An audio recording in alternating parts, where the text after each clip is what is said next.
सबसे पहले आप सबको मेरी प्यार भरी नमस्कार। तो आज हम बात करते हैं ओशो जी के बारे में। ओशो जी ने कहा है कि हम होली स्क्रिप्चर्स को इस तरह पढ़ते हैं कि हम उसका सही जो मतलब है वो तो निकालते ही नहीं हैं, हम वही मतलब निकाल देते हैं जो हम उनसे निकालना चाहते हैं। तो इस बात को एक्सप्लेन करने के लिए आपको एक एग्जांपल देता हूँ। सपोज करो श्रीमद् भगवद गीता जी की। श्रीमद् भगवद गीता जी की बहुत सारी ट्रांसलेशंस अवेलेबल हैं और बहुत सारी ट्रांसलेशंस ऐसी हैं वो आपस में उनके मीनिंग एक दूसरे से टैली ही नहीं करते। यानी कि एक ट्रांसलेशन कुछ और बताती है और दूसरी ट्रांसलेशन भगवद गीता जी की ठीक उससे उल्टा बतला रही है। और ऐसी ही जितनी भी ट्रांसलेशंस हैं वो सारे की सारी ट्रांसलेशंस ही भगवत गीता के ऐसे ऐसे मतलब निकाल रहे हैं जो आपस में बिल्कुल टैली ही नहीं करते। एक्चुअल में ओशो जी कहते हैं कि जब भी हम किसी होली स्क्रिप्चर को पढ़ते हैं हम वो नहीं पढ़ते जो वो एक्चुअल में लिखा गया था, हम वो पढ़ते हैं जो हमारा मन हमें बता रहा होता है और इसीलिए ये वेरिएशंस पैदा होती हैं। तो इसकी एग्जाम्पल अब हम देता हूँ। इस टॉपिक के रिलेटेड एक एग्जाम्पल है। जो सिगमंड फ्राइड होते थे तो वो बहुत ही मशहूर थे मानसिक खोजें करने के लिए, यानी कि वो साइको एनालिसिस करते थे लोगों का। तो काफ़ी वो मशहूर थे। तो जब वो उनकी काफ़ी उम्र हो गई थी, यानी कि जब वो काफ़ी बूढ़े हो चुके थे, तो एक बार उन्होंने क्या किया, उनकी फ़ैन फॉलोइंग काफ़ी थी तो काफ़ी लोग उनको फॉलो करते थे।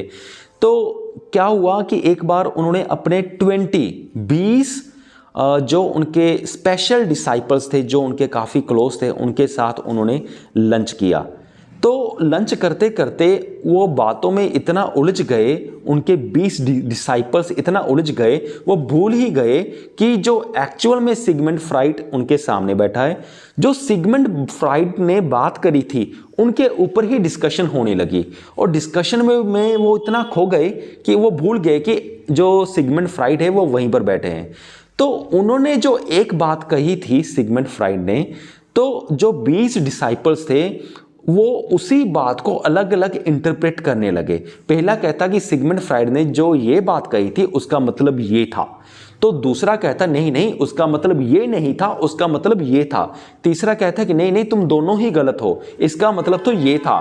फिर जो नेक्स्ट है वो कहता है कि तुम्हारी सबकी इंटरप्रिटेशंस गलत है, उनका मतलब तो ये था। वो सारे 20 के 20 डिसाइपल्स जो थे उन सभी की एक ही बात की इंटरप्रिटेशन जो सिगमंड फ्राइड ने कही थी उन सभी ने अलग अलग दे दी।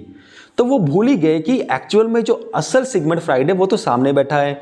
तो तब फिर क्या हुआ कि सिगमंड फ्राइड ने जब देखा कि उसको तो ये सारे भूल ही गए, तब उनको टेबल ऐसे खड़काना पड़ा अपने हाथ से भी, अरे सुनो सुनो सुनो, कहता मैं अभी जिंदा हूं।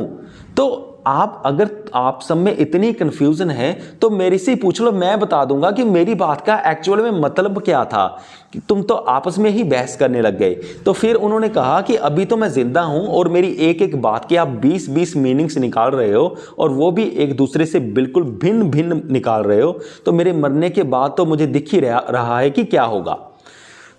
ओशो जी इस एग्जाम्पल से यही समझाते हैं कि हमारी इंटरप्रिटेशंस के थ्रू हम सब कुछ बदल देते हैं, फेर बदल कर देते हैं, एक्चुअल में बात कुछ और होती है।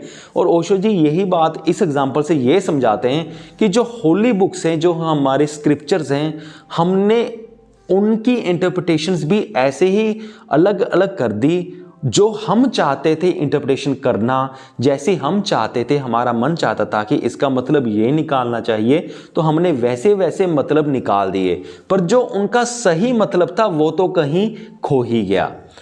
मुझे पूरी उम्मीद है कि आप सबको ये वीडियो समझ में आ गया होगा। इस वीडियो के डिस्क्रिप्शन बॉक्स में मैं आपको बहुत अच्छी स्पिरिचुअल बुक्स के मैं लिंक सेंड कर दूंगा, वहाँ पे मैं भेज दूंगा।